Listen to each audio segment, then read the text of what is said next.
தேவன் பரலோகத்திலிருந்து உங்களுக்கு அனுப்பி தருகிற வார்த்தை தான் தேவ செய்தி. ஏதோ கற்பனையில உங்களுக்கு நேரத்தை போக்கி உங்களுடைய நேரங்களை வேஸ்ட் பண்ணிட்டு இருக்கோன்றது இல்லை. ஆண்டவர் உங்களுக்கு தருகிற வார்த்தை.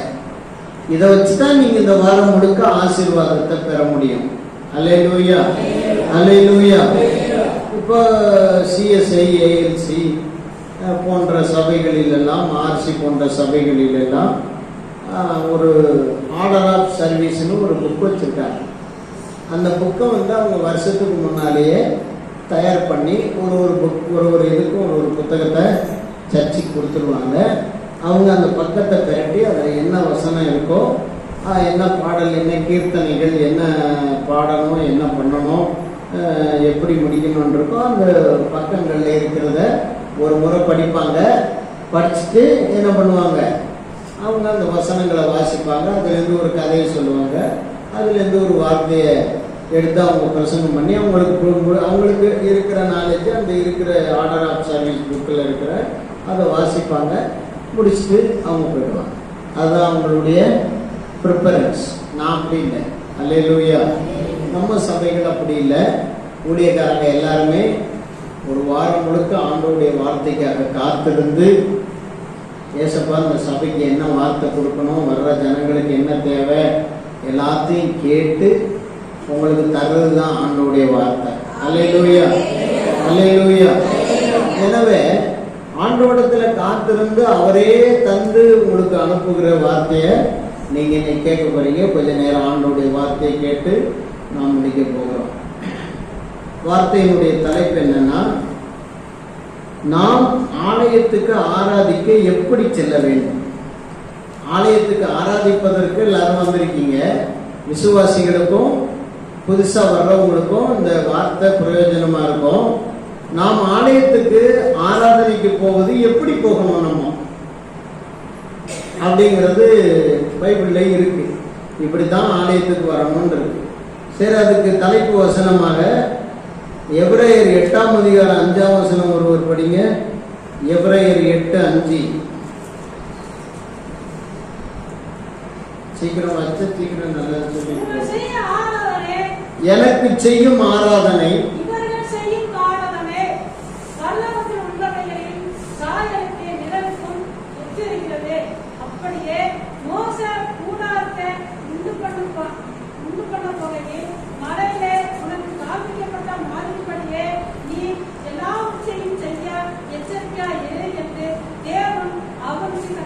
கட்டளையிட்டார். அப்போ மலையிலே காண்பிக்கப்பட்ட மாதிரியின்படியே ஆராதனை இப்படிதான் செய்யணும்னு மோசே நியாயப்பிரமாணத்தில் எழுதி கொடுத்தார்.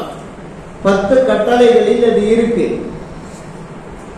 ஆனால் அதற்கு ஒத்த ஆராதனையாக புதிய ஏற்பாட்டு ஆராதனையை ஆண்டவர் நியமித்திருக்கிறார். புதிய ஏற்பாட்டில் நாம் ஆராதிக்க வரும்போது எப்படிப்பட்டவர்களாய் எப்படி ஆராதிப்பதற்கு நாம் வர வேண்டும் என்று ஏறக்குறைய ஒரு 10 வசனம் உங்களுக்கு சொல்லலாம்.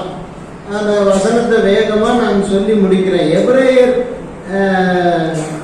எபிரேயருக்கு எழுதின நிருபம் அதனுடைய 12ஆம் அதிகாரம் 28 படிங்க. 12:28. ஆதலால் அசைவில்லாத ராஜ்யத்தை பெறுகிறவர்களாகிய நாம் பயத்தோடும் பக்தியோடும் தேவனுக்கு பிரியமாய் ஆராதனை செய்யும்படி கிருபையை பற்றி கொள்ள கடவுள். முதல்ல நமக்குள்ளே ஒரு விசுவாசம். என்ன விசுவாசம்னா, நாம அசைவில்லாத ராஜ்யத்தை பெறப்போகிறோம். எல்லாரும் என்ன பாருங்க, எல்லாரும் என்ன பாருங்க. அதாவது இந்த ராஜ்யம் எல்லாம் அசைஞ்சுக்கிட்டே இருக்கும். எப்படி அசையும்? திடீர்னு புயல் வந்து அசைச்சிருது, திடீர்னு மழை வந்து அசைச்சிருது. அல்லேலூயா. இன்னைக்கு இருந்த காங்கிரீட் போட்டு நல்ல அழகா தான் அடியில பெல்ட் பீமெல்லாம் போட்டு 4 மாடி கட்டடத்தை ஏற்றி வச்சிருந்தோம்.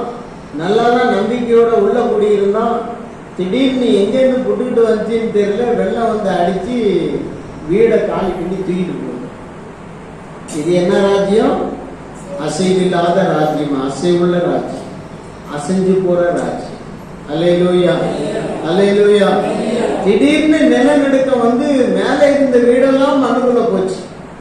நூற்றுக்கணக்கான பேர் செத்து போனாங்க கேரளாவில், வயநாடுங்கிற இடம்.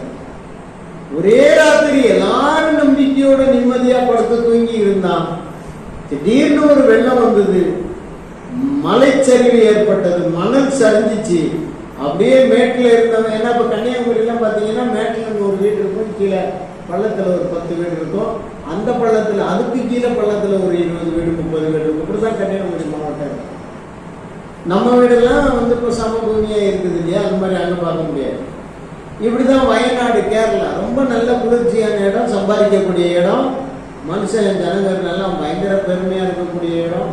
அவ்வளோ பணக்காரனுங்க எல்லாரும் எல்லாம் ரப்பர் விற்று, ரப்பர் சீட்டு விற்று சம்பாதிக்கிற பணம் எல்லாம் குதூகலமா படுத்தான். ராத்திரியோட ராத்திரியே வந்துச்சு ஒரு காத்து, ஒரு மழை வந்துச்சு. டக்குன்னு அந்த மணலை அப்படியே சரிச்சிச்சு. மேலே இருந்த வீடெல்லாம் மண்ணுக்குள்ள போய், மண்ணுக்குள்ள இருந்த இந்த மேலே இருந்த வீடெல்லாம் அதுக்கு கீழே போய், அப்படியே கிட்டத்தட்ட நூற்றுக்கணக்கான ஜனங்களை அப்படியே புணமா வெளியே எடுத்துக்கிட்டே இருந்தான். இது என்ன ராஜ்யம்? அசைந்து போகிற ராஜ்யம். ஆனா நமக்கு ஆண்டவர் ஒரு நம்பிக்கையை தந்திருக்கிறார். பரலோகத்துல உனக்கு பொக்கிஷத்தை சேர்த்து வையே, அங்க பூச்சியும் துருவும் கெடுக்கிறது இல்ல, அங்க திருடன் கண்ணமிட்டு திருடுகிறதும் இல்ல. நீ எல்லாரும் அங்க வர வேண்டிய ஆட்கள், அதனால நீ அங்க வர்றதுக்கு ஆயத்தப்படு. அல்லேலூயா. ஆண்டவர் உங்களுக்காக ஆயத்தம் பண்ணி கொண்டிருக்கிற அந்த உலகத்திற்கு நம்மளை ஆயத்தப்படுத்தி இருக்காரு. சொல்றாரு, அசைவில்லாத ராஜ்யத்தை பெறப்போகிறவர்களாகிய நீங்கள் முதல்ல பயத்தோட ஆண்டவர் ஆலயத்துக்கு வரணும். இரண்டாவது பக்தியோட ஆலயத்துக்கு வரணும். மூன்றாவது கபடமில்லாத இருதயத்தோட ஆண்டவர்கிட்ட வரணும். அல்லேலூயா. படிங்க, படிமா.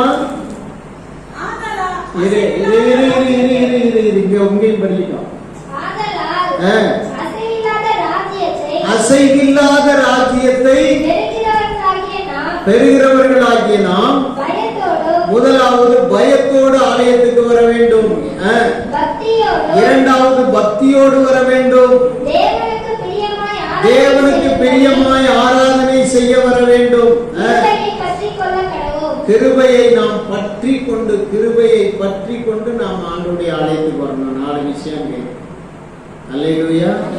அதுல 2 சொல்றேன். 1 பயத்தோட வரணும், 2வது பக்தியோட ஆலயத்துக்கு வரணும். பயமும் பக்தியும் இல்லாம அப்படியே அங்க சண்டை போட்டு இங்க சண்டை போட்டு, எலும்புங்கடி, இது பண்ணுங்கடி, குளிங்கடி, அது பண்ணுங்கடி, இது பண்ணுங்கடி, அப்படி பண்ணி இப்படி பண்ணி இவர் அந்த பக்கமா ஒரு ஆட்டம் ஆடிட்டு, இந்த பக்கமா ஒரு ஆட்டம் ஆடிட்டு, இப்படி பார்த்து நண்பர்கள் எல்லாம் ஒரு ரவுண்ட் அடிச்சு சுத்திக்கின்னு. எத்தனை மணிக்கு வராரு இன்னைக்கு தாமஸ்? 10:45 மணிக்கு வர. அதுக்குள்ள என்ன வெட்டி முறிச்சிட்டு வராருன்னு தெரியல. சர்க்குனா எத்தனை மணிக்கு வருது? 10:35 வருது. நான் எல்லாம் பார்த்துக்கிட்டு தான் இருக்கேன். ஆனா ஆராதனை எத்தனை மணிக்கு? 10 மணிக்கு. உங்களுடைய சுபாவம் என்ன தெரியுமா? 9 மணிக்கு ஆராதனைன்னு நான் சொல்லி 9 மணிக்கு ஆராதனைன்னு உங்களை பழக்கியிருந்தேன்னா 9 மணிக்கு வர்றதுக்கு பதிலா கரெக்டா 10 மணிக்கு வந்துருவீங்க. அதான் உங்க புத்தி. ஆனா இங்க என்ன நடக்குது? பயமும் இல்லை, பக்தியும் இல்லை. பயம் இருந்தா பக்தியும் இருந்தா நான் ஆண்டவருடைய ஆலயத்துல இன்னைக்கு ஆராதிக்க போனோம், எல்லாருக்கும் முன்னால நான் போகணுங்கிற ஆசையில ஓடி வருவேன். கர்த்தருக்கு ஸ்தோத்திரம். இப்படித்தான் நம்ம எப்படி வரணும்? தேவனுக்கு பிரியமா ஆராதனை செய்ய வரணும். பயமும் பக்தியும் இல்லாம நாம தேவனுக்கு பிரியமா ஆராதனை செய்ய முடியாது, முடியாது. இரண்டாவது, நாம் எப்படி ஆராதனைக்கு வர வேண்டும்? அப்போஸ்தலர் நடவடிக்கைகள் 2ஆம் அதிகாரம் 44ஆம் வசனம். அப்போஸ்தலர் 2ஆம் அதிகாரம், மைக்கில் அப்போஸ்தலர் 2ஆம் அதிகாரம் 44ஆம் வசனம் படிங்க. விசுவாசிகள் எல்லாரும் ஒருமித்திருந்து சகலத்தையும் பொதுவாய் வைத்து அனுபவித்தார்கள். அல்லேலூயா. விசுவாசிகள் எல்லாரும் எப்படி வரணும்? ஒரு மனப்பாடு, ஒருமித்து வர வேண்டும், ஒருமித்து வர வேண்டும். அப்படின்னா என்ன அர்த்தம்? ஒருத்தர் 10 மணிக்கு எட்டி பார்க்கிறார். பாஸ்டர் சோதரம் சோதரம் சோதரம் அல்லேலூயா ஆமென் ஆண்டவரே சோதரம் சோதரம் சோதரம் சோதரம் இதான் நடக்குங்க. என்ன பண்றாரு? யார் வந்திருக்கா? சோதரம் சோதரம் யார் வந்திருக்கா? பிள்ளையார் வந்துட்டார். சோதரம் சோதரம் இந்த பக்கம் யார் வந்திருக்கா? இப்படி பார்த்து பார்த்து பார்த்து பார்த்து பார்த்து கடைசியில ஒரு 10 பேர் வந்தோடனே பாஸ்டர் குச்சாங்க வந்துருக்கு. உடனே பாட்டு பாடுறாங்க. அல்லேலூயா. இன்னும் 2 பேர் வந்தோடனே இன்னும் உற்சாகமா வரும் பாட்டு பாடுற. அப்புறம் இந்த பக்கம் ஆம்பளை பக்கம் இன்னும் 2 பேர் வந்தோடனே இன்னும் கொஞ்சம் உற்சாகமா பாட்டு. இப்படிப்பட்ட நிலைமை நம்ம சபையை விட்டு மாற வேண்டும். ஒருமித்து வர வேண்டும். ஆலயத்துக்கு எப்படி வரணும்? ஒருமித்து. அப்படின்னா என்ன? 10 மணினா 9:55 இங்கே இருக்கணும். 5 நிமிஷம் உங்களுக்கு பின்னால தள்ளித்தார். அட 9:30 ஒரு சிலர்கிட்ட சொன்னா 9:30 வர்றதே கிடையாது. 9:30 வந்துடணும் அப்படின்னு கண்டிப்பா சொன்ன பிறகுதான் 10 மணி ஆக 5 நிமிஷத்துக்கு முன்னால வராங்க.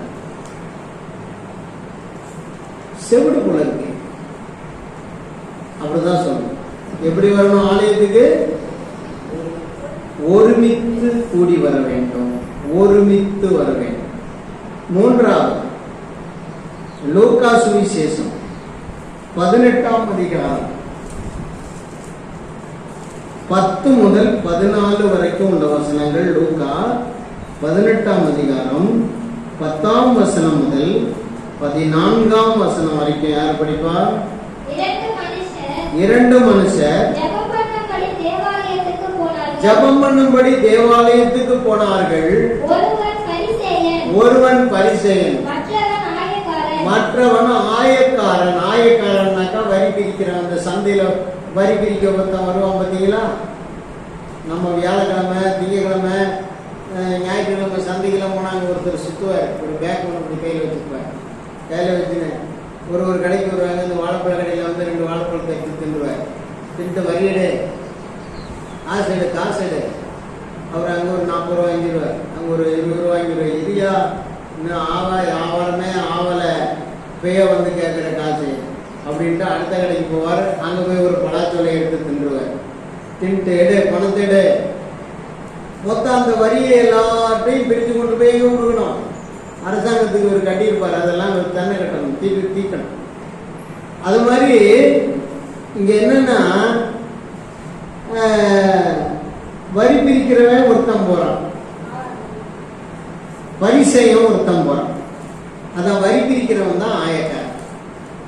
இந்த 2 பேரும் ஆலயத்துல போய் ஜபம் பண்ண போறாங்க. ஒருத்தன் தூரையில் நின்ட்டான். யாரு? வரி பிரிக்கிறவன். ஆண்டவரே, நான் பாவியான மனுஷன், மேல கிருபையாயிருந்து தன்னை தாழ்த்தி வானத்தை அண்ணாந்து பார்க்க துணியாம குனிஞ்சு தலை குனிஞ்சு வெட்கத்தோட ஜெபிக்கிறான். ஒருத்தன் அங்கிருந்து போனான் பரிசேயன். அவன் நல்ல வேதம் படிக்கிறவன், ஆலயத்துக்கு அடிக்கடி வர்றவன். நேரமே இப்படி நிமிர்ந்து ஆண்டவருடைய ஆலயத்தை பார்த்தா, அப்படியே வானத்தை அண்ணாந்து பார்த்தா, ஆண்டவரே இவனை போல இல்லை, நான் இவனை போல இல்லை, அந்த விபச்சாரக்காரனை போல இல்லை, அந்த பரிகாரனை போல இல்லை, நான் ஒருத்தன்ட்டையும் கடன் வாங்குறது இல்லை, நான் ஒருத்தனையும் ஏமாத்தல, ஆண்டவரே நான் எல்லாத்துலேயும் தசமா கொடுக்குறேன் அப்படின்னு இவனுடைய நீதியே சொல்லி இருக்கான். ஆண்டவர் 2 ஜபத்தையும் கேட்கல. ஆனா யாரு ஜபத்தை வசதியா சொன்னாரு? அந்த பாவியா ஒருத்தன் போய், ஆண்டவரே என் மேல கிருபையாயிருந்து கெஞ்சி கேட்டானே, அந்த தாழ்மையின் ஜபத்தை ஆண்டவர் கேட்டார். ஒரு மனிதன் ஆலயத்துக்கு வரும்போது எப்படிப்பட்ட உள்ளத்தோடு வரணும்? தாழ்மையின் சிந்தையோட, தாழ்மையின் உள்ளத்தோடு வர வேண்டும். தேவ பாதத்துல வந்து ஏசப்பா வாரம் முழுக்க என்னை காப்பாத்துனீங்க, வாரம் முழுக்க என் திறமையினால நான் வேலை செய்யல, வாரம் முழுக்க என்னுடைய சுய பலத்துல நான் எல்லாத்தையும் சம்பாதிக்கல, எனக்கு கடந்த வாரத்துல கிடைச்ச நன்மைகள் எல்லாம் என்னால உண்டானது இல்ல, நீங்க பார்த்து இரக்கம் பாராட்டி எனக்கு தந்ததுன்னு சொல்லி தாழ்மையோடு வந்து ஆண்டவரிடத்துல ஆராதிக்க வேண்டும், அவருடைய ஆலயத்துக்கு வர வேண்டும். அல்லேலூயா, அல்லேலூயா. தாழ்மை உள்ளவனுக்கு கிருபை அளிக்கிறார், பெருமை உள்ளவனுக்கோ கர்த்தர் எதிர்த்து நிற்கிறார். எதிர்த்து நின்னார்னா முடிஞ்சோம் நம்ம தோத்தணும். அல்லேலூயா. தாழ்மை உள்ளவரிடம் தங்கிடுதே கிருபை, வாழ்நாளெல்லாம் அது போதுமே, சுகமுடன் நல்பலமுடன் காத்து கொள்ள கிருபை தாருமே. அல்லேலூயா. தாழ்மை உள்ளவனிடத்துல தான் கிருபை தாங்க. அதனால ஆலயத்துக்கு எப்போதும் வரும்போது நம்ம எப்படி வரணும்? தாழ்மையா வரணும். பெருமை இருந்தா தூக்கி வீசி ஏறணும். அல்லேலூயா, அல்லேலூயா. ஒருத்தர் என்ன பண்ணாரு, பெரிய ஒரு மீட்டிங்காக கிளம்பி கார்ல போனாரு. போற வழியிலே வந்து போன் பண்றாங்க, பல ஆயிரக்கணக்கான மக்கள் வந்துட்டாங்க, நீங்க என்ன எங்க இருக்கிறீங்கன்னு கேட்கிறாங்க. இப்ப இவருக்குள்ள மனசுக்குள்ள பிசாசு ஒரு சிந்தையை கொண்டு வரோம், நமக்காக ஆயிரக்கணக்கான பேர் காத்திருக்காங்க அப்படின்னு சொல்லி சிந்திச்ச உடனே ஆண்டவர் சொன்னார், உனக்கு ஏன் இந்த பெருமை? எல்லாரும் என்ன பார்க்க தான் வந்திருக்காங்க, என் வார்த்தையை கேட்க தான் வந்திருக்காங்க அப்படின்னு சொன்னார். சொன்ன உடனே டிரைவரை பார்த்து ஆண்டவர் அந்த ஊழியக்காரர் சொன்னாரு, தம்பி உடனே வீட்டுக்கு திருப்பு. ஐயா டைம் ஆகிடுச்சு. இல்லைப்பா நீ வீட்டுக்கு திருப்பு. நேராக வீட்டுக்கு போனார். முழங்கால் போட்டு கண்ணீர் விட்டார். ஏசப்பா நீங்க அற்புதம் செய்வீங்க, நீங்க நன்மை செய்வீங்க, நான் கொஞ்சம் பெருமை ஆயிட்டேன், என்ன மன்னிங்கன்னு அழுதார். 1 மணி நேரம் அழுதுட்டு அப்புறமா ஆண்டோடைய சமூகத்தில் இன்னைக்கு நடக்கிற எந்த ஒரு நல்லதும், ஜனங்களுக்கு எந்த ஒரு நன்மை நடந்தாலும் அது நீங்க தான் செஞ்சீங்க அப்படின்னு ஒத்துக்கொண்டு அப்புறம் அவர் மேடைக்கு போனார். அன்னைக்கு இன்னும் ஜனங்க கூடி வந்தாங்க. நிறைய அற்புதங்கள் அவர் மூலமா. இது அவரே சொன்னது. அல்லேலூயா. அப்ப நம்ம ஆலயத்துக்கு வரும்போது எப்படி வரணும்? தாழ்மையோடு. ஆண்டவரே என்னை நினைத்தருளும், ஆண்டவரே என்னோட பேசுங்கப்பா. நான் இன்னைக்கு ஆலயத்துக்கு போறது என் வாழ்க்கையில ஒரு பிரயோஜனம் உண்டாகணும், ஒரு ஆசீர்வாதமா இருக்கணும், நான் மற்றவங்களுக்கு நல்லது செய்யற அளவுக்கு என்னை உயர்த்துங்க ஆண்டவரே. நான் உம்முடைய பிள்ளை ஆண்டவரே, நான் எந்த தகுதியும் இல்லாதவன், நீங்க தான் பார்த்து ஏதாவது செய்யணும் அப்படின்னு ஜபத்தோட தாழ்மையோட ஆலயத்துக்கு வர வேண்டும். அல்லேலூயா, அல்லேலூயா. அடுத்தபடியாக எபிரேயர் 12ஆம் அதிகாரத்துல 28ஆம் வசனம் படிங்க. அதே 28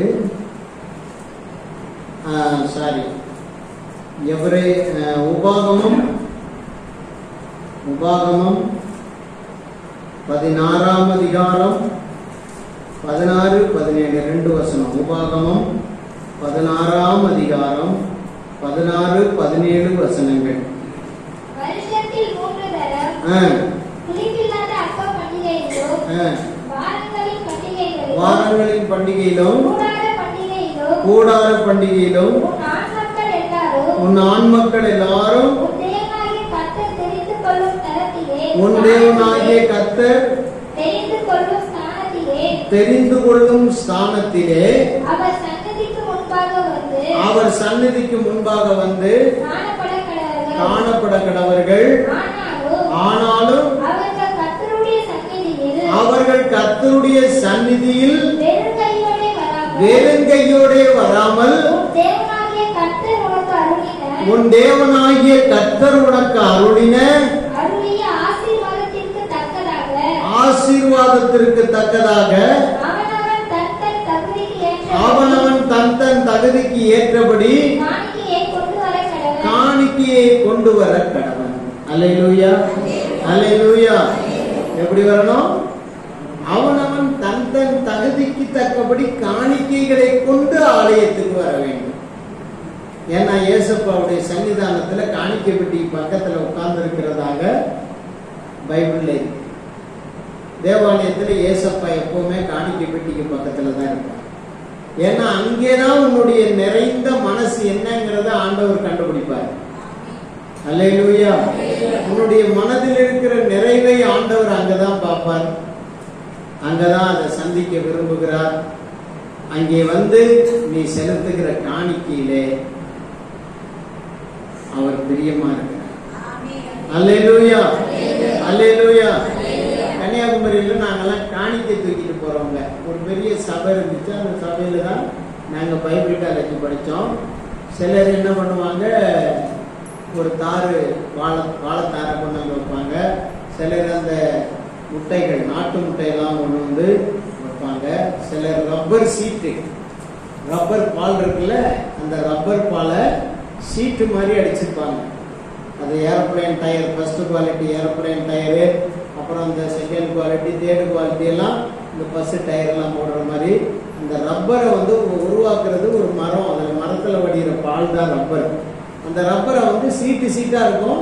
ஒரு 100 சீட்டில் ஒரு 10-20 சீட்டு நல்ல சீட்டாக பார்த்து ஒன்று வந்து வைப்பாங்க.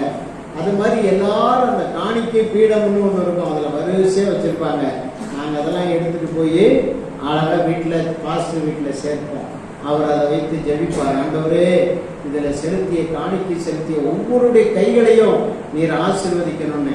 அது மாதிரி தான் அன்றைக்கு ஆண்டவர் நான் பார்த்தேன் கண்ணால.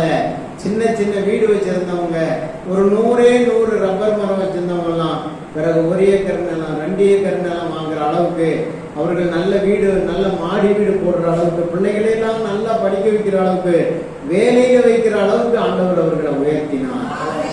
அல்லேலூயா. அப்ப ஆலயத்துக்கு வரும்போது என்னைக்குமே நீங்க தெரிந்து கொள்ள வேண்டும், வெறுங்கையா வரக்கூடாது. தெரிந்தெடுக்கப்பட்ட காணிக்கைகளோடு, உத்தமமான உற்சாகமான காணிக்கைகளோடு, அல்லேலூயா, நல்ல சுத்தமான காணிக்கைகளோடு. எது கொடுத்தாலும் ஆண்டவருக்கு எப்படி கொடுக்கணும்? மேன்மையானதை கொடுக்கணும். அல்லேலூயா, அல்லேலூயா.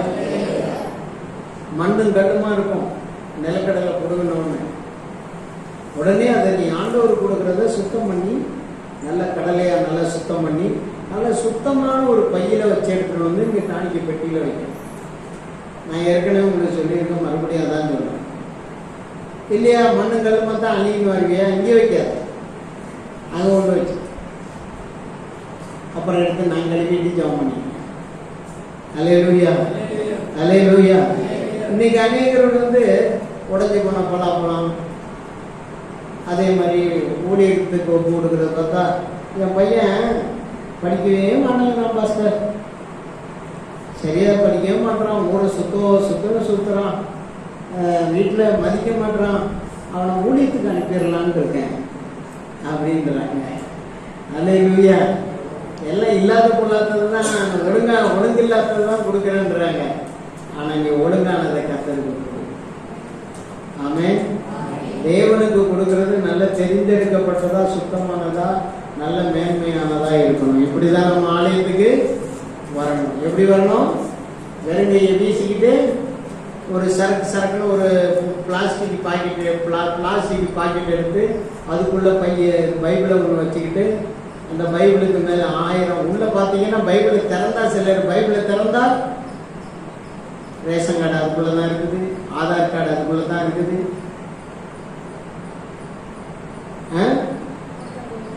அப்புறம் பேன் கார்டு வாங்கினோம்ல அதையும் அதுக்குள்ளதான் வச்சிருக்கு, அப்புறம் அக்கௌண்ட் புக்கு, அப்புறம் அதோட ஓட்டை வச்சு நாங்கள் கொடுத்த வாக்கு தத்தத்தையும் அதுக்குள்ள சொருவி. ஆக பைபிள் ஒரு சூட்கேஸ் மாதிரி இருக்கு அனைவருடைய கையில. இன்னைக்கு தெரிஞ்சுக்க, பைபிளுக்குள்ள சூட்கேஸ் ஆக்கி, பைபிளை சூட்கேஸ் ஆக்கி உன்னோட செல்லாக்க, உன்னுடைய இல்லாத போதாதெல்லாம் உள்ள வைக்காது. அல்லேலூயா. ஒரு நாள் ஒருத்தர் ஒரு அம்மா பைபிளை வாங்கி திறந்துட்டேன், திறந்தோம்னா பொலன்னு கொட்டிடுச்சு. ஆனா கொட்டினது பணமா கொட்டக்கூடாதா? இருக்கிற குப்பையெல்லாம் அதுக்குள்ளதான். அல்லேலூயா சொல்லுங்க. அல்லேலூயா. ஒரு அம்மா என்ன பண்ணாங்களாம், எப்போ பார்த்தாலும் கப்பல்ஸுக்கு போனால் கூட அந்த பைபிளையும் பேக்கையும் தூக்கி இப்படி மச்சிக்கின்னு இப்படி உள்ள முடிக்கிட்டு தான் கப்பல்ஸுக்கே போவாங்க. அப்போ இவர் ஒருத்தர் பார்த்துட்டு இருந்திருக்காரு. பார்த்து இருந்துட்டு சொன்னாரா, அம்மா கப்பல்ஸுக்கு போக கூட பைபிளை தூக்கிட்டு போவோம், பரிசுத்த வேதாகமம் நம்மளோட இருக்கணும் அப்படின்னாங்களாம். சரின்னு விட்டார். அல்லேலூயா. அப்புறம் ஒரு நாள் பார்த்தாரு, அவசரத்தில் என்ன வச்சிருச்சு, மறந்துட்டு பேக்கை வச்சுட்டு எங்கேயோ போயிடுச்சு. போன உடனே இவர் என்னடா தூக்கி போகுதுன்னா உள்ளே பார்த்தா ஒரு பைபிள் இருக்கு. நல்ல ஒரு அழகான பைபிள் இருந்துச்சு. பைபிள் எடுத்து பார்த்தா பக்கத்துக்கு 500 ரூபா, ஒரு பக்கத்துக்கு 500 ரூபா, ஒரு பக்கத்துக்கு 500 ரூபா எல்லாம் அப்படியே வாங்கி வாங்கி வாங்கி வாங்கி சேர்த்து சேர்த்து சேர்த்து சேர்த்து சேர்த்து ஏறக்குறைய 40,000 ரூபாய் இருந்துச்சு. இவர் அங்கே எண்ணிட்டு, ஓ இதுதான் அம்மா எல்லா இடத்துக்கும் தூக்கிட்டு போகுது பைபிளை அப்படின்னு மூடி வச்சுட்டு அப்புறம் பேக்கில் வச்சுட்டு அந்த அம்மா வந்துச்சு. அம்மா பரிசுத்த வேதாகமத்தை விட்டு போயிட்டீங்களே. ஐயோ ஐயோ விட்டு போயிட்டானா. இன்னைக்கு அநேகர் பைபிளை எதுக்கு யூஸ் பண்றா? பணம் வைக்க, காசு வைக்க. கர்த்தருக்கு சொல்றோம். அல்லேலூயா, அல்லேலூயா. சிலர் உள்ள பேரங்களுடைய சொல்லிக்கிறாங்க. அங்க ஏதாவது கொஞ்சம் நேரம் வந்தா அப்படி சந்தில போய் கொஞ்சம் எடுத்து தடவி கொஞ்சம் தடவி கண்ணாடி வேற வச்சுக்கிறாங்க. ஒரு சின்ன கண்ணாடி, நல்லா பிளாஸ்டிக் மாதிரி கண்ணாடி இருக்கான், கண்ணாடி வச்சுக்கிறாங்க. அவங்க தயவு செய்து பரிசுத்த வேதாகமத்தை மதிக்க. எப்படி வரணும்? வெறுங்கையா வரக்கூடாது. எப்படி வரணும்? ஆண்டவருடைய சமூகத்தில் பரிசுத்த வேதாகமத்தை எடுத்துக்கொண்டு ஒரு நல்ல நோட்டு, ஒரு நல்ல பேனா, நல்ல ஒரு பாட்டு புக்கு, தேவனை ஆராதிப்பதற்கு இதெல்லாம் கையில் கொண்டு வரணும். அல்லேலூயா. அதோடு கூட காணிக்கையும் சொல்லுங்க, உங்க வாயில சொல்லுங்க, முடிக்க போறேன். காணிக்கையும் கொண்டு வரணும். அல்லேலூயா. எப்படிப்பட்ட காணிக்கையா இருக்கணும்? உற்சாக காணிக்கையா இருக்கணும். ஆமென். அல்லேலூயா. சரி, அடுத்தது நாம் எதை கொண்டு வர வேண்டும்? 2 தீமோத்தேயு 2ஆம் அதிகாரம் 22ஆம் வசனம். 2 தீமோத்தேயு 2:22. எப்படி ஆலயத்துக்கு வரணும்? சீக்கிரம் படிச்சா சீக்கிரம் படிச்சு படிங்க. 2 தீமோத்தேயு 2:22. அன்றையும் பாலியத்துக்குரிய இச்சைகளுக்கு நீ விலகி ஓடி சுத்த இருதயத்தோடு கர்த்தரை தொழுது கொள்ளுகிறவர்களுடனே நீதியையும் விசுவாசத்தையும் அன்பையும் நாடு. அப்ப எப்படி வரணும்னா சுத்த இருதயத்தோட கர்த்தரை தொழுது கொள்ள வரணும். அங்க கர்த்தரை தொழுது கொள்ளும்படி எழுதிருக்கு இல்லையா? சுத்த இருதயத்தோட வரணும். அப்படின்னா சுத்த இருதயம் என்னது? சுத்த இருதயம் என்ன? பாஸ்டர் இன்னைக்கு 1 மணிக்கு ஆராதனை முடிக்கிறாருன்னா நம்ம அப்படியே எப்போ பஸ் வருதுன்னு சிந்திச்சினே வரக்கூடாது. அது சுத்த இருதயம். அல்லேலூயா சொல்லுங்க. அல்லேலூயா. பாஸ்டர் இன்னைக்கு ஆசீர்வாதமா பேசினா பார்ப்பேன், இல்லைன்னா பிரசங்க நேரத்திலேயே பின்னாலேயே உட்காந்து மெதுவா எந்திரிச்சு வெளியே போயிடுவேன். அது சுத்த இருதயம் கிடையாது. அல்லேலூயா. இன்னைக்கு பாஸ்டர் என்னதான் பிரசங்கம் பண்ணட்டுமே, நான் கொடுக்க மாட்டேன். அவர் என்ன வேணாலும் கத்துன்னு கத்தட்டும். நான் பிரசங்கத்தை கேட்பேன், சர்ச்சுக்கு போற மாதிரி போவேன், இந்துவா தான் இருப்பேன். பட்டை அடிக்க மாட்டேன், மொட்டை அடிக்க மாட்டேன், கொட்டை போட மாட்டேன். ஆனா எப்படித்தான் இருப்பேன்? சுத்த இந்துவா தான் இருப்பேன். நான் சர்ச்சுக்கு போவேன், உட்காருவேன், கையெல்லாம் கூட தட்டுவேன். ஆனா வசனம் மட்டும் கீழ்ப்படிய மாட்டேன். ஆண்டவருடைய வார்த்தைக்கு கட்டுப்பட்டு ஞானஸ்நானம் எடுக்க மாட்டேன். பரிசுத்த ஆவி அபிஷேகம் பெற மாட்டேன். என் வாழ்க்கை எப்படித்தான் இருக்கும்? எப்படிதான் இருக்கும்? அப்படித்தான். கொஞ்சம் கூட என்ன அசைக்க முடியாது. ஒன்ன அசைக்க முடியாதுதான். ஆனா நீ அசைவில்லாத ராஜ்யத்துக்கு போக மாட்டேன். இங்கேயே அசைஞ்சா ஒன்னு அசைக்கிறதுக்கு இங்கே ஆள் இருக்கு. சூழ்நிலை வந்து ஒன்னு அசைச்சுக்கணும். அல்லேலூயா. எவனோ ஒரு பைல்வான் சொன்னானா, அவனுடைய அந்த பைல்வான் போடுற அந்த சண்டைக்கு வந்து எல்லாரும் டிக்கெட் கொடுத்து பார்க்க வருவாங்களாம். இந்த பைல்வான் என்ன பண்ணா, நான் கடவுளோட சண்டை போட போறேன்னு ஒரு நாள் சொன்னானா. இந்த இடத்துல இந்த மேடையில நானும் கடவுளும் சண்டை போட போறோம், யாரும் பார்க்கறதா வாங்க, டிக்கெட் வந்து கம்மி தான். டிக்கெட் ரேட் அறிவிச்சோடனே எல்லாரும் அவனுக்கு இந்த டிக்கெட் கொடுத்து எல்லாரும் போயிட்டாங்க. டிக்கெட்டை முன்னாடியே புக் பண்ணி டிக்கெட் போட்டு எல்லாம் போயிட்டாங்க. பெரிய கூட்டம் கூடி இருக்கு. நடுவுல மேடை. அவர் வந்து நின்னாரு, குஸ்தி போடுறவரு. என்னடா கடவுளை காணான்னு எல்லாரும் பார்க்கறாங்க. யாரோட தான் இப்ப ஒரு சண்டை போட போறாரு? கடவுளோட சண்டை போட போறாரு. அதனால கடவுளே இவர் கேட்கிறாரு, கடவுளே இவங்க உண்மையிலே தெய்வமா இருந்தா, கடவுள்னு ஒருத்தன் நீ இருப்பன்னா இப்ப என் கூட வந்து சண்டையிடு. நீ என்னை ஜெயித்தால் நான் உனக்கு அடிமை, நான் உன்னை ஜெயித்தால் நீ எனக்கு அடிமைன்னு அவர் கடவுளை கூப்பிடுறாராம். யாரு? பைல்வான் போட்டு கூப்பிட்டுக்கிட்டே இருக்காரு. கொஞ்ச நேரம் கூப்பிட்டாரு, எங்கடா கடவுளையும் காணோம், ஒன்னையும் காணோம்.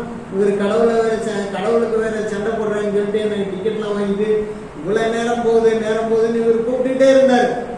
திடீர்னு ஒரு ஒரு குழவி ஒண்ணு வந்துச்சு. குழவி வந்து அவர் மண்டையில போட்டுருச்சு. டப்புன்னு போட்டவுடனே தலை சுத்தி கீழே விழுந்துட்டார். கீழே விழுந்தவுடனே அந்த குழவி அப்படியே ரவுண்ட் அடிச்சுன்னு போயிடுச்சு. அத பத்திரிகையில போடுறான், பைல்வானே உன்னை ஜெயிக்க கடவுள் நேரில் வர வேணாம், அவர் படைத்த ஒரு குழவி மட்டுமே போதும். அல்லேலூயா. ஒரு குழவி மட்டுமே போதும். சபைக்கு வரும்போது எப்படி வரணும்? அவரை தொழுது கொள்ள வரும்போது எப்படி வரணும்? சுத்த இருதயம். சுத்த இருதயம் எப்படி இருக்கு தெரியுமா? வெள்ளையா, மென்மையா. இதை எந்த தேவனுடைய வார்த்தை வந்தாலும் அதை ஏற்றுக்கொண்டு கீழ்ப்படுகிற சிந்தை இருக்கும். கர்த்தர் மேல அதிகமான பாசம்.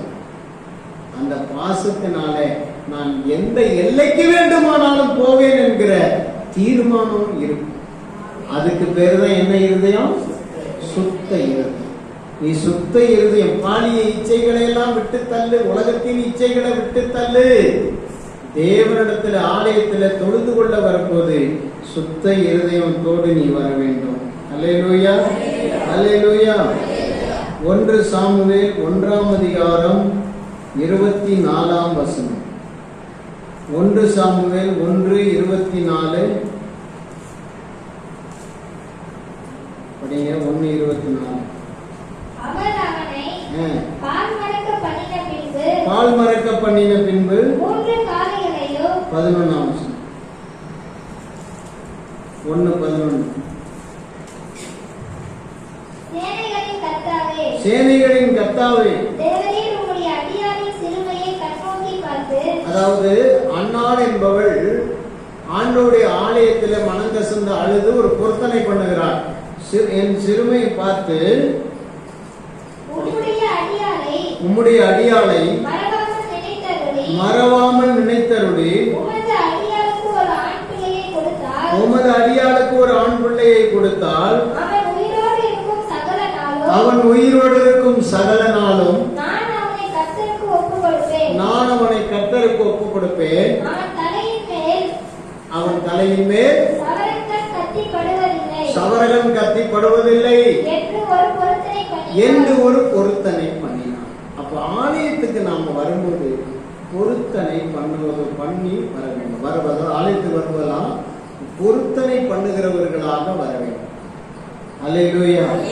ஆலயத்தில் எப்படி வரணும்? பொருத்தனையோட வரணும்.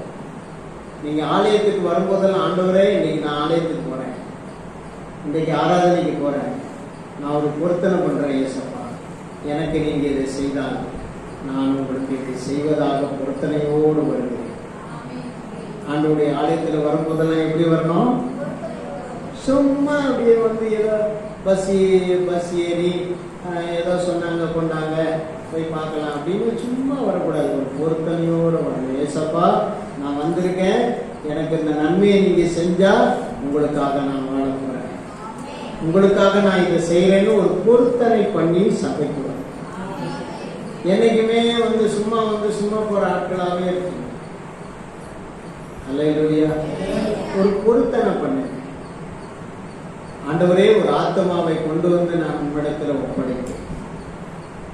ஒரு பொருத்தனை பண்ணுங்க. ஏசப்பா, இவ்வளவு பெரிய தொகையை நான் உங்களுக்கு கொடுப்பேன், இந்த காரியத்தில் எனக்கு உதவி செய்துட்டா இந்த தொகையை நான் கொடுப்பேன். ஒரு பொருத்தனை பண்ணி வாங்க. எப்போதுமே நீங்க வெறுமையாவே ஆலயத்துக்கு வந்து வெறுமையாவே போறது ஆண்டவருக்கு விருப்பம் இல்லை, வருத்தமா இருக்கிறார். நீங்க பொருத்தனை பண்ணி அதை செலுத்த ஆசையா இருந்தால் உங்க வாழ்க்கையில கர்த்தர் எல்லா நன்மைகளையும் செய்வார். எல்லா அல்லேலூயா சொல்லுங்க. அல்லேலூயா, அல்லேலூயா. அடுத்தது 84ஆம் சங்கீதம் 2ஆம் வசனம் படிங்க. 84:2. என் ஆத்துமா கர்த்தருடைய ஆலய பிரகாரங்களின் மேல் வாஞ்சையும் கவனமுமாய் இருக்கிறது. போதும். அல்லேலூயா. ஆண்டவருடைய ஆலயத்துல வாஞ்சையும் கவனமுமாய் வர வேண்டும். கவனம் என்பது ஏசப்பா எனக்கு இதை செய்யும் வரைக்கும் அவரை விடமாட்டேன் என்று அவருக்காக பொறுமையோடு காத்திருப்பதற்கு பேரு, அதை எதிர்பார்த்து கொண்டே இருப்பதற்கு பேரு, ஏக்கத்தோடு தாகத்தோடு பெருமிச்சோடு ஒரு காரியத்துக்காக ஆண்டவரிடத்துல கேட்டுக்கொண்டே இருப்பதற்கு பேரு கவனம். வாஞ்சை என்பது எனக்கு ஆலயத்துக்கு இன்னைக்கு சீக்கிரமா போகணும், ஆலயத்துக்கு போறதுதான் எனக்கு ரொம்ப முக்கியம் அப்படின்னு முந்தின நாளே ஆயத்தமாவேன். நான் எங்க சபைக்கு போகும்போது முந்தின நாளே ப்ரிப்பேர் ஆகி, முந்தின நாளே நான் சின்ன பிள்ளையா இருந்தேன், இப்போ விசுவாசியா தான் இருந்தேன். ஆலயத்துக்கு போறதுக்காக அவ்வளவு ஆசையா இருக்கும். எப்படா எங்க அண்ணன் வேலைக்கு போவாருன்னு பார்த்துட்டு இருப்பேன். ஞாயிற்றுக்கிழமை காலையில 8 மணிக்கு எங்க அண்ணன் நவுந்துருவாரு வேலைக்கு. அது வரைக்கும் வீட்டுல நல்ல பிள்ளை மாதிரி உட்கார்ந்துருப்பேன். ஏன்னா இவன் ஆலயத்துக்கு போறானா இல்லையான்னு கண்டு கவனிக்கிறதுக்காக அவரு ஒரு வித்தியாசமான தந்தர சிந்தனையில பார்த்துட்டு இருப்பார். என்னுடைய சிம்டம்ஸ் எப்படி இருக்குங்கிறதெல்லாம் அவர் பார்த்துருப்பார். அவரு சிம்டம்ஸ நான் அறிஞ்சதுனால நான் தந்திரமான சிம்டம்ஸ் கேட்கிறேன். அங்க எந்த ஒரு ஒரு இதுமே என்கிட்ட இருக்காது. நான் பாட்டுக்கு வேலையை செய்வேன், அதை எடுப்பேன், இதை எடுப்பேன், அதை வச்சுக்கிட்டு இருப்பேன், இதை எடுத்து வச்சுக்கிட்டு இருப்பேன், எங்கள் அம்மாவுக்கு உதவி செய்வேன், அதை பண்ணுவேன், காய் வெட்டுவேன், இதை பண்ணிட்டு இருப்பேன், எங்கள் அம்மாவுக்கு தண்ணி எடுத்து கொடுப்பேன், எல்லாம் பண்ணுவேன், எல்லாத்தையும் பண்ணிகிட்டே இருப்பேன். இந்த வேலையெல்லாம் நடந்துகிட்டே இருக்கும். சரி, இங்கே தான் நடப்பான் உங்களுக்கு பையன். அவர் சிம்டம்ஸ் தோத்துரும். என் சிம்டம்ஸ் ரொம்ப மோசமான. உடனே எங்கள் அண்ணன் சைக்கிளை எடுத்துக்கிட்டு சல்லுன்னு 4 ஸ்பீடா 4 பக்கம் அழுத்திருப்பாரு. நான் இப்படியே ஸ்ட்ரைட்டா எங்க வீட்டுல இருந்து ஒரு பாதை இருக்கு, அதுல பூந்தன்னா சர்ச்சில் போய் நிற்பேன் 1/2 மணி நேரத்தில். அவ்வளவுதான். அல்லேலூயா. சாயங்காலம் வருவார். நான் போனானா அந்த அல்லேலூயா கோயிலுக்கு அப்படின்னு கேட்பாரு. எங்க அம்மா பேசாம இருப்பாங்க. என்னடா போனியா? நானும் பேசாம. அல்லேலூயா. சரி, போயிருக்க மாட்டான் பொழுதுன்னு போயிடுவார். நான் போயிட்டு திரும்பி வந்து நான் வர்றது 5 மணிக்கு தான் வருவேன். இவர் 6:30 தான் வருவார் வேலையெல்லாம் முடிச்சுட்டு. அப்புறம் அவருக்கு அந்த ஆசை வேலை வேண்டியதில் சொல்ல மாட்டார். அல்லேலூயா. என்ன ஆசை? ஆலயத்தின் மேல ஆசை. போகணும் போகணும் போகணும். இன்னைக்கு அந்த ஆசை வரணும். அல்லேலூயா. எப்ப சனிக்கிழமை வரும், எப்ப புதன்கிழமை வரும், விசுவாசிகள்லாம் அப்படியே கண்மணிகள் எல்லாம் வந்து கண்மணிகளா கூடுவாங்க. நம்ம ஆண்டோடைய வசனத்தை சொல்லலாம், அவங்களுக்காக ஜெபிக்கலாம், விசுவாசிகளுக்காக இன்னும் சேர்ந்து ஜெபிக்கலாம். ஒரு 4-5 பேர் வருவாங்க. அவங்களுக்காக அவங்களோட சேர்ந்து மற்ற சபைக்காக மற்ற காரியங்களுக்காக ஜெபம் பண்ணலாம். பெரிய காரியத்தை ஆண்டோட்ட எதிர்பார்க்கலாம்னு காத்திருந்து உட்காந்து எல்லாம் ரெடியாகி நான் எல்லாம் ட்ரெஸ் பண்ணி எல்லாம் உட்காந்துருப்பேன். இப்படி பார்த்துக்கிட்டே இருப்ப ஒண்ணுமே காணாது. 7 மணி ஆகும். அப்பயே எல்லா விசுவாசிகளும் அடக்கம் பண்ணிட்டாங்க. பொழுதுக்கு செத்து குணமாகி பாடத்துக்கிட்டாங்க போல இருக்குன்ட்டு நான் முடிவு பண்ணி அமைதியாயிருவேன். அமைதியாகி அப்படியே சரி அவ்வளோதான் அப்படின்ட்டு விட்டுருவேன். அல்லேலூயா, அல்லேலூயா. ஆண்டவருடைய ஆலயத்துக்கு வரும்போது எப்படி வரணும்? ஒரு ஆசை இருக்கும். ஆசை இருந்தா டெய்லி தேவ சமூகத்துல வருவீங்க. ஆசைன்னு ஒண்ணுதான் இருக்கணுமே தவிர இந்தாலும் கேட்கிறான், இந்த ஒருத்தன் உட்காந்துருக்கான் பாரு, ஊதாப்பனையும் போட்டு மூளைக்காட்டுல இருந்து அவன் கேட்கிறான், நான் மட்டும் நானும் வந்து உட்காந்துருக்கேன், வேறு யாரும் வர்றவங்க எல்லாம் ஆம்பளை எல்லாம் தேடுறான் அவன். அல்லேலூயா. நீ யாரு? நீ ஒரு நாள் நடராஜன்னு கேட்டாரு, நான் மட்டும் தான் அவங்க வர ஆம்பளை, நீங்க தான் ஆம்பளை இல்லைன்னா சொன்னோம், பொம்பளைன்னா சொன்னோம். அல்லேலூயா. வேற ஒன்றும் வரத்தில்ல, நான் மட்டும் அங்கே உட்காருவேன். நீ வேணா ஊருக்கு பெருதினக்காரராக இருக்கலாம், ஆனா இந்த சபையை பொறுத்தளவுல கர்த்தருக்கு குழந்தை யாரானாலும் சரி ஆசையோட வரணும். பைபிள் சரிக்கு இவன் கூப்பிடுறானேன்னு வரக்கூடாது. எனக்கு 4 வார்த்தையை கத்துக்கிறதுக்கு ஏசப்பா வாய்ப்பு தருவாரு. என்ன ஆண்டவர் ஆசீர்வதிக்க ஆலயத்தில் அவர் காத்திருப்பாரு. அவர் ஆலயத்தில் போய் சந்திக்கிறது எனக்கு ஒரு பாக்கியமாச்சேன்னு ஒரு ஆசை கொண்டு வரணும். ஐயா, சாராய கடைக்கு ஆசையோட போய் நிக்கிறான். இங்கே இருந்து 1 கிலோமீட்டர் தூரம் நிக்கிறான். கிழமெல்லாம் பணமட்டையை பிடிச்சிக்கிட்டு நிக்கிறான் நிழல்ல. என்னடா இவ்வளவு தூரம் நிக்கிறாங்க? ஏதோ முதல்வருடன் ஸ்டாலினுடன் உங்களுடன் ஸ்டாலினா அது மாதிரி ஏதாவது முகாம் நடக்குமான்னு நேர சைக்கிள் விட்டு பார்த்தா, பைக்கை விட்டு அங்க சாராய கிடையாது. அங்கதான் இருக்கு டாஸ்மாக். இவன் வரிசையில் நின்றுதான் அதை வாங்கினான். கரெக்டா ஆசையோட காலையிலேயே வந்துடுறாங்க காசு எடுத்துக்கிட்டு. தோத்துறோம். பைபிள்ல 5ஆம் அதிகாரத்துல ஏசாயா 5ஆம் அதிகாரத்துல அதான் சொல்லிருக்கு, அவன் தன்னை காலையிலே எழும்பி தன்னை சூடாக்கும்படி இருட்டோட சாராயத்தை குடிக்கிறவனுக்கு ஐயோ. அந்த மாதிரி ஆசையில ஓடுறான். அல்லேலூயா. முதல்வர் வாராருன்னா ஆசையாக ஓடுறான். தோத்துறோம். திமுக மீட்டிங் நடக்குதுன்னா ஆசையாக ஒரு கூட்டம் ஓடுறான். அதிமுக மீட்டிங் நடக்குதுன்னா ஆசையாக ஒரு கூட்டம் ஓடுறான். ஐயோ எங்க தலைவர் குதிக்கிறான். தோத்திரம். ஒரு சினிமா நடிகர் வந்தா ஐயோ தலைவான்னு குதிக்கிறான். மாச ஒத்துக்குன்னு போகுது. மெய்யான தெய்வம் உங்களை ஆசீர்வதிக்க ஏசப்பா ஆலயத்துல காத்திருக்கும் போது உங்களுக்கு அந்த ஆசை இல்லையம்மா? ஏசப்பாவுடைய சன்னிதானத்துல கூடி வருவதற்கான ஆசை உங்களுக்கு இல்லாத போதேம்மா? என்ன வருத்தத்துக்குரிய விஷயம். அல்லேலூயா, அல்லேலூயா. ஆசையோடு வாஞ்சையோடு அவனுடைய சமூகத்தில் என்ன பண்ணணும்? வர வேண்டும். 122ஆம் சங்கீதம் 1ஆம் வசனத்துல பாத்தீங்கன்னா மகிழ்ச்சியோடு கர்த்தருடைய சமூகத்தில் வர வேண்டும். அல்லேலூயா. மகிழ்ச்சியோட வர வேண்டும். என்ன மகிழ்ச்சி?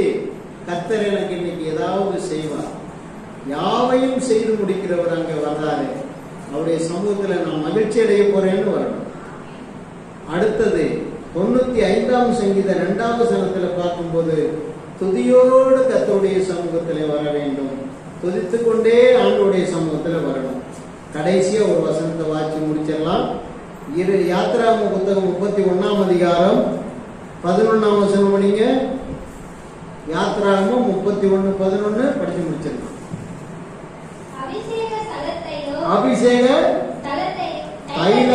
அபிஷேக தைலத்தையும் பரிசுத்த ஸ்தலத்துக்கு சுகந்த வர்க்கங்களாகிய தூப வர்க்கத்தையும் நான் உனக்கு கட்டளையிட்டபடியே அவர்கள் செய்ய வேண்டும் என்றார். மேலும் கர்த்தர் மோசேயினிடத்தில் நீ இஸ்ரவேல் புத்திரரை நோக்கி ஆசரிக்க வேண்டும்.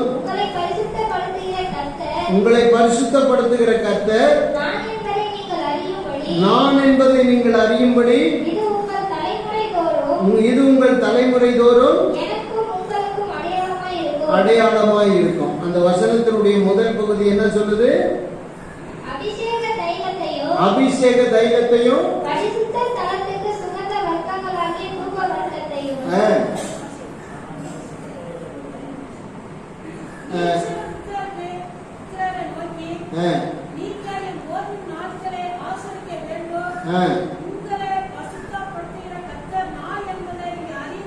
இது உங்க தலைமுறை தோறும் எனக்கும் உங்களுக்கும் அடையாளமாக இருக்கும். பரிசுத்த வஸ்திரத்தை தரித்து வர வேண்டும்னு இருக்கு பாருங்களா. ஆராதனை வஸ்திரங்களையோ, அது எத்தனாவது வசனம்? 10வது வசனம் படி ஆராதனை வஸ்திரங்களையோ, ஆராதனை வஸ்திரங்களையும் ஆசாரிய ஊழியம் செய்வதற்கான ஆசாரிய ஊழியம் செய்வதற்கான ஆசாரியனாகிய ஆரோனின் பரிசுத்த வஸ்திரங்களையும் அவன் குமாரரின் வஸ்திரங்களையும் அபிஷேக தைலத்தையும் வர்க்கங்களாகிய கட்டளையிட்டபடியே அல்லேலூயா. அப்போ ஆலயத்துக்கு வரும்போது இவைகளெல்லாம் கொண்டு வர வேண்டுமானால் ஆராதனை வஸ்திரத்தை தரித்து வர வேண்டும். உங்க வீட்டுல ஆராதனை வஸ்திரம்னு தனியா பிரிச்சுட்டீங்களா? வெள்ளை துணி கட்டி இருக்கிறவங்கள நான் சொல்றது கவனமா கேளுங்க. புதிதாய் வந்தவர்கள் எல்லாம் நீங்க அப்படி நான் சொல்றது புதிதா வந்தவர்களுக்கு இல்ல, விசுவாசிகளாக இருக்கிறவர்கள். ஆராதனை வஸ்திரம் என்று உங்களுக்கு ஒண்ணு உண்டாயிருக்கு.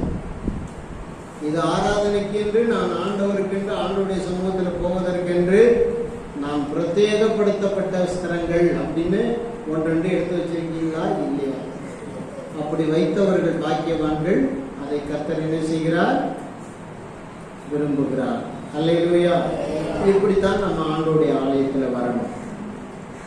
எல்லாரும் முழங்கால் படிக்கணும். எல்லாரும் முழங்கால் படிக்கிடுங்க. ஜெபிக்க போறோம். ஆண்டவரே, நான் ஆண்டவருடைய ஆலயத்திலே எப்படி வர வேண்டும் என்று ஆண்டவர் நமக்கு சொல்லிக் கொடுத்தார். அல்லேலூயா. எல்லாரும் ஒப்பு கொடுத்து ஜெபிங்க. ஆண்டவரே, நாங்க ஆராதனைக்கு வெறுங்கையா வரக்கூடாதப்பா. ஆராதனைக்கு நாங்கள் அசுத்தமான வஸ்திரங்களை ஏதோ என்னைக்கோ போட்ட அழுக்கு வஸ்திரத்தை போட்டு வரக்கூடாதுப்பா. உமக்கென்று நாங்கள் வஸ்திரத்தை வேறு பிரித்து அதுக்கு தான் நம்ம சொல்லணும். அதுக்குதான் நம்ம சொல்லிக் கொடுக்குறோம். வெள்ளை வஸ்திரம் தரித்து வா, வெண் வஸ்திரம் தரித்து வா. வீட்டில் எல்லாத்துக்கும், கல்யாணத்துக்கும், காதுகுத்துக்கும், அதுக்கும் இதுக்கும் போட்டுட்டு ஓடுற வஸ்திரத்தை, எல்லா சாவுக்கும் போட்டுட்டு ஓடுற வஸ்திரத்தை, எல்லா வீட்டுக்கும் ஒரு பயணத்துக்கும் போடுற வஸ்திரத்தை ஆராதனைக்கும் போடாத, ஆராதனைக்கு போடுறத வேற எதுக்கும் போடாத என்று சொல்றோம். அல்லேலூயா. கர்த்தாவே, உடைய பிள்ளைகள் ஆராதனைக்கு எப்படி வர வேண்டும் என்று சொல்லி இருக்கிறோம். அதன்படியே உடைய பிள்ளைகள் வாழ கிருபை செய்யும். அல்லேலூயா. அல்லேலூயா.